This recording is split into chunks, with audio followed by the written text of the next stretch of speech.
I put off writing this for some time because I didn't know where to start or how to find the right words to describe the impact this had on me.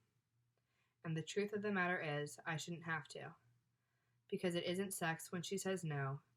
It isn't sex when you have to convince her or tell her you aren't taking no for an answer. It isn't sex when she's too drunk. It isn't sex when she's asleep. It isn't sex, it's rape. Today is my 20th birthday. In my 20 years of living, I have never been more proud of the young woman I have become than I am today. I got to spend today alone in my room, reliving the worst moments of my life. It's a little comical, my misfortune, I mean. I was naive to believe that I would even be able to enjoy one day out of the year. I have come to the painful conclusion that I will never be able to be as happy as I was for the 7,107 days I lived before September 22nd, 2019. My life has been forever changed, and I will never be the same again. Before I got to college, I lived a very sheltered lifestyle. I had never been to a party of more than 10 people. I had never been to a club. I had never consumed Four Loko, beer, or jungle juice. So when I got to West Virginia, I wanted to experience life. I went to frat parties, and I drank more than I was used to, more often than I was used to. I hadn't yet learned my limits. But I felt safe in that environment because I had met incredible people that I trusted. I trusted him. I met him on August 24th through my friends. We were drinking in my friend's room before going to a frat party. A week later, we celebrated his birthday in his dorm. We went out a few other times, and after that, we would talk on occasion about class or personal situations. After our first math exam of the semester, I disclosed to him that I was not entirely happy at West Virginia, mainly because of incidences that had taken place in the weeks prior, and my consumption of alcohol played a large role in that. I considered him a friend from that point on. I'm never one to turn down a good time, so when he invited my friend and I on September 21st, I was more than willing to go. Before we went to the party, we drank at a friend's house. 7 people were interviewed because of this incident, and of those 7 people, not a single one can agree with another on how much I had to drink. I don't remember entirely either, but I know for a fact I had half a Four Loko and at least 2 cups of jungle juice. I think it's a bit arbitrary to expect me to remember how much I had to drink, given the period of time between that night and the day I decided to report what had happened. I most likely wouldn't be able to precisely recall that information if I had reported it within the week, because at that time I did not feel it necessary to keep track. The fact that I remember even that much is slightly surprising. Regardless, I was drunk enough to the point that I deemed it acceptable to lay face down in the grass in a mini skirt with a solo cup in my hand until my friend came over and told me to get up.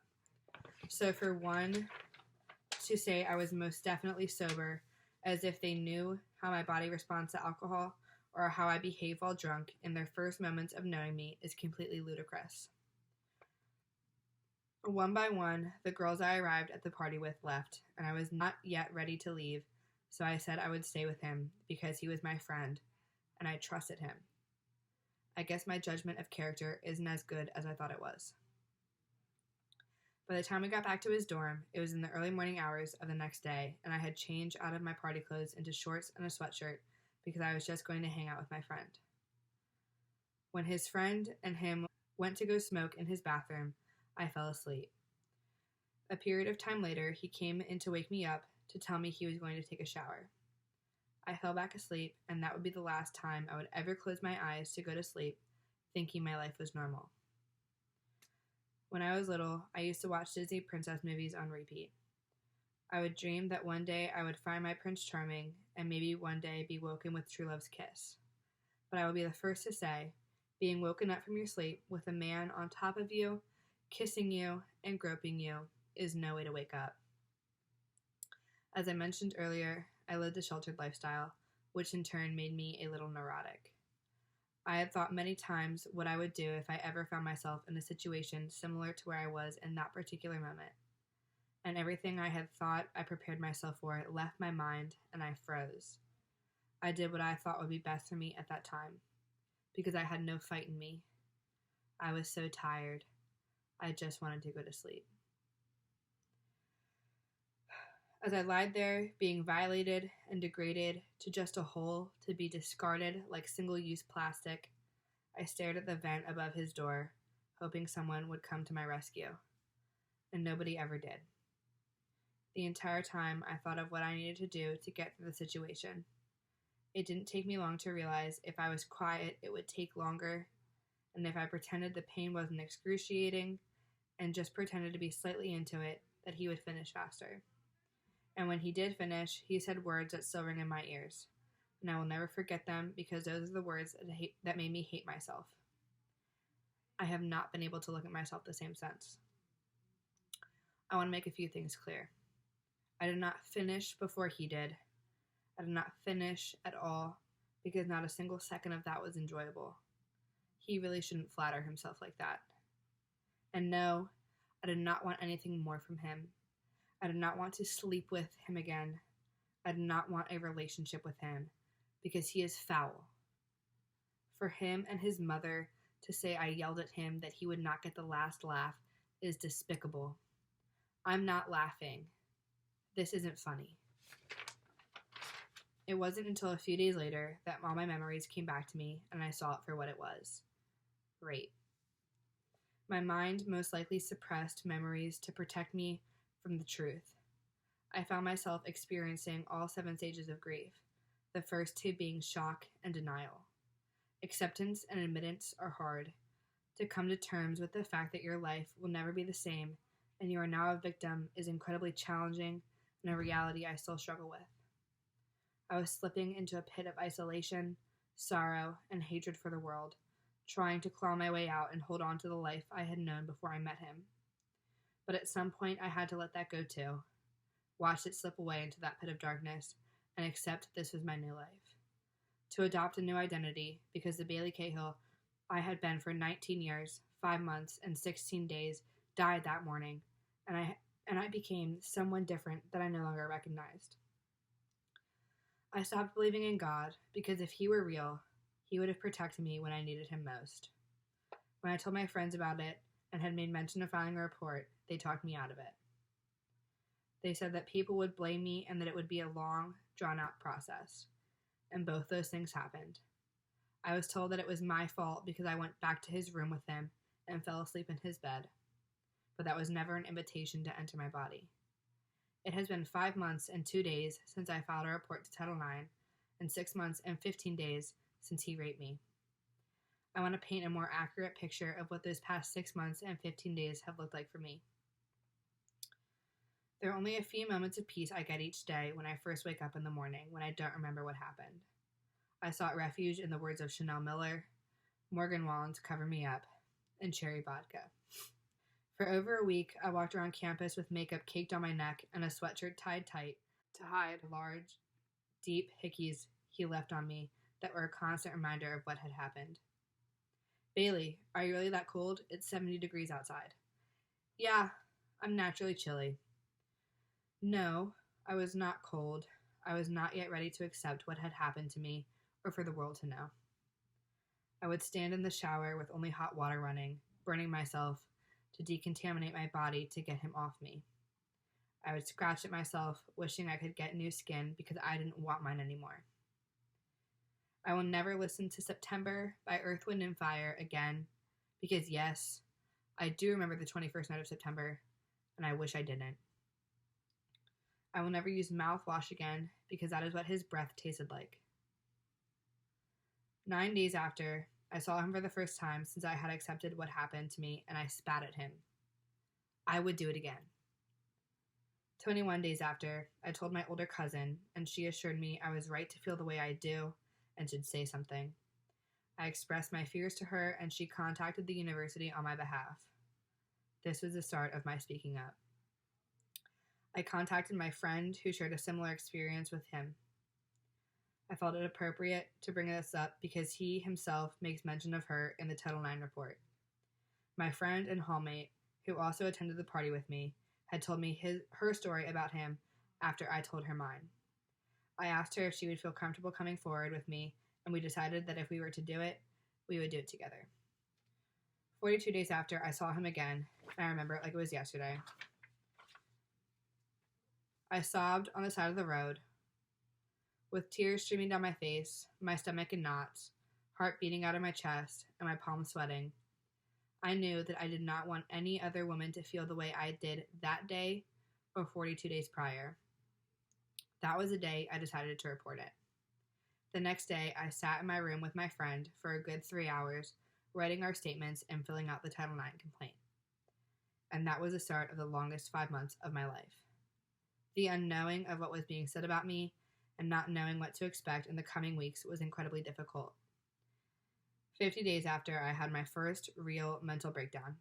I sat on the floor of my room, crying uncontrollably, thinking about how I wanted to die.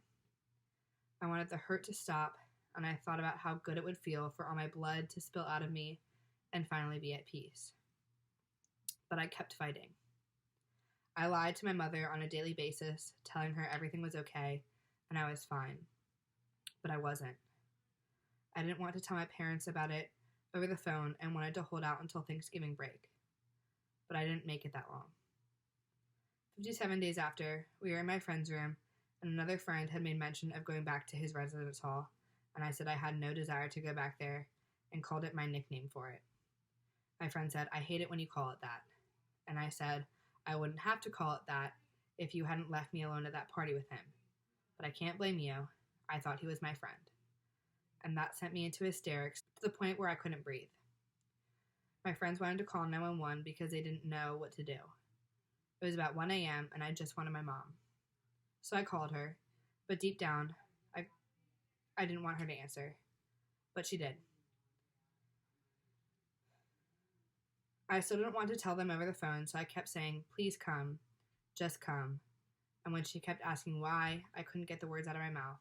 So my friend got on the phone, and I won't ever forget this either. She said, Hi, Mrs. Cahill. You really need to come. She isn't doing well. This shouldn't come from me. She handed me the phone, and in 3 words, I broke my parents' hearts.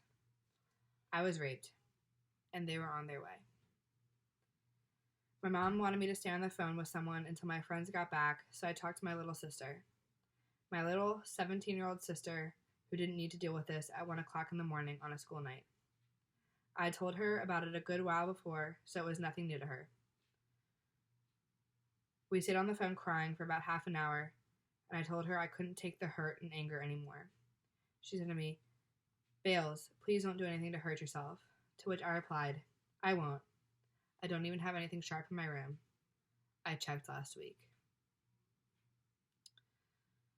120 days after, I saw him at a frat party with a few girls, and I wanted to get belligerent. I wanted to give those girls a warning I didn't get. I was tired of the investigation taking so long, and I wanted to take matters into my own hands. But once again, my good buddy talked me down. We went outside and cried in the snow, and not long after we left. We went back to my friend's house, but at this point I was very irritable, and she was getting mad at me for my reaction at the party. So I promptly gathered my things, walked back to my room alone in the snow at 3 in the morning, and I just wanted to call it quits. I wanted to withdraw from the university and go back home. I wanted to call off the investigation. But as I walked up the street, I reminded myself why I was doing this, so that no other woman would have to. I would take on all of the pain so that nobody else had to know how it felt. Most, if not all of you, will get to walk away from today without trauma added to your lives. Months from now, today will be a moment of the past no longer consuming you or your time in the ways it has leading up to today. I do not get that luxury. Regardless of what decision gets made, it will never change how I feel or what I went through, and I will continue to carry these emotions and experiences with me until the day I die. At some point, I thought to myself, why do I know so well that he is lying or falsely remembering things? How do I remember and he doesn't? I thought long and hard about how I could put into perspective to better explain to people this, and this is the example I came up with. My aunt passed away when I was 12. If you asked me the second to last conversation I had with her was, I wouldn't be able to tell you. But if you asked me about the last conversation with her and the last thing I said to my parents before we found out she had died, I could tell you almost every detail. Because I held on to those moments before life as I knew it changed forever. So I know he came into my dorm with me that morning because when I close my eyes and look over to my left, I can still see him saying to the man working the front desk, "We'll be just a minute.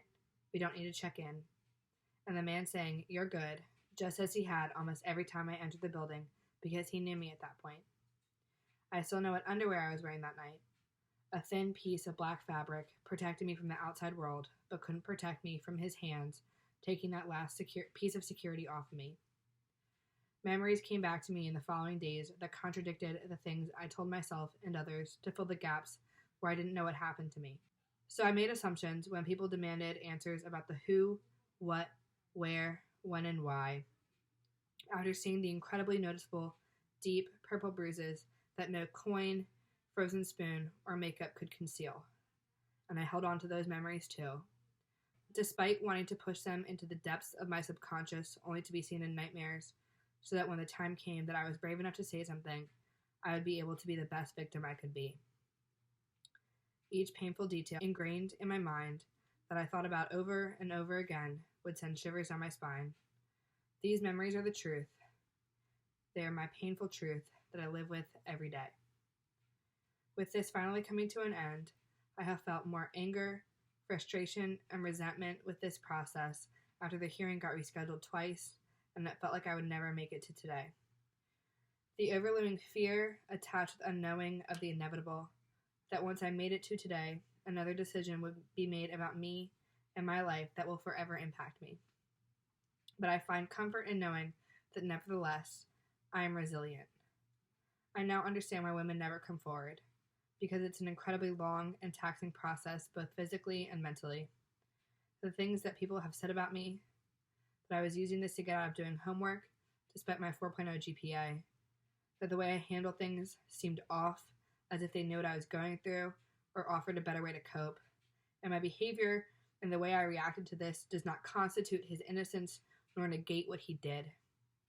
And a grown woman completely belittling me to just a girl with hurt feelings who is conspiring to ruin a young man's life are reasons I sometimes wish I had never hit submit on that Title IX complaint.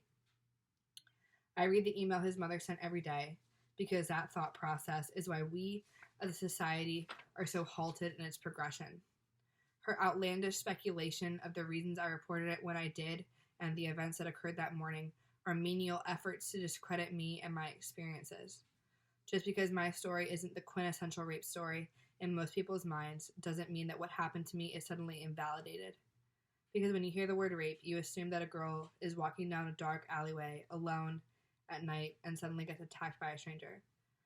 But the Rape, Abuse, and Incest National Network reports that 80% of all sexual assaults are committed by someone the victim knows. So, one might say my story is the quintessential rape story. Just because I knew him and we're both young doesn't mean that I deserve to be blamed or his behavior should be excused. People who continue to put brave young women down are what is so fundamentally wrong with this country. They are the reason that so many victims remain silent. So when people ask me why I decided to say something knowing it would be this way, I have one answer for them. He ruined my life. He ruined my parents' and siblings' lives. He is the reason I put spoons in my freezer before going to bed at night, so when I wake up in the morning, I can reduce the puffiness of my eyes from crying myself to sleep. He is the reason getting out of bed is the hardest thing I do all day. He made each breath more difficult to take.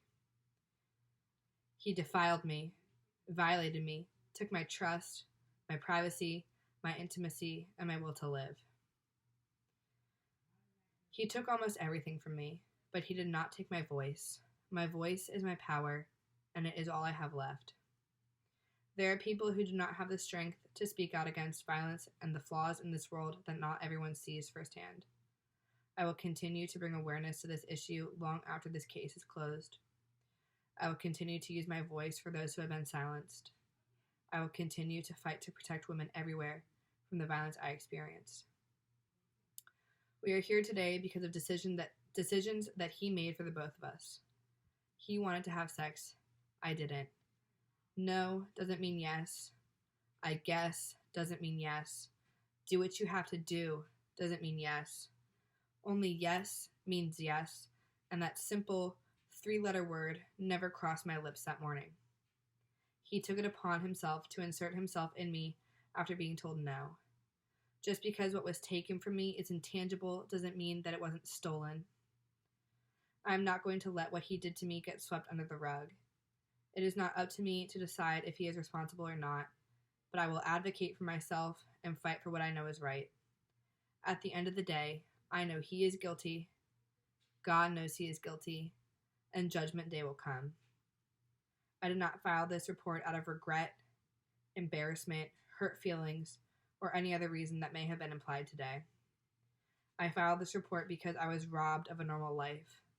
Gone is the comfort of the life I used to live and any shred of innocence I used to have. Forever lost, never to be seen again because of him. I wrote this before today, so I do not know what was said about me, as it had not taken place yet. But as I wrote this, I imagined I was made out to be someone I am not by an attorney who has never met me. I thought about saying, what if I was your daughter, sister, cousin, niece, or any variation of a loved one? Would you think differently? But that shouldn't matter, because I am somebody. I am somebody who deserved better and is worth more. I want to smile again. I want to laugh until I cry again. I want to look forward to waking up in the morning. I want to live again. Your Honor, it is my understanding that you are the person that will find him responsible or not, and if he is found responsible, you will decide his punishment. I know this hearing has been a he said, she said case, but regardless of what was said, I was mentally incapacitated as I had too much to drink that night. It is time that women who have the courage to speak up are relieved. Your Honor, I was not the first. Please make me the last. Thank you.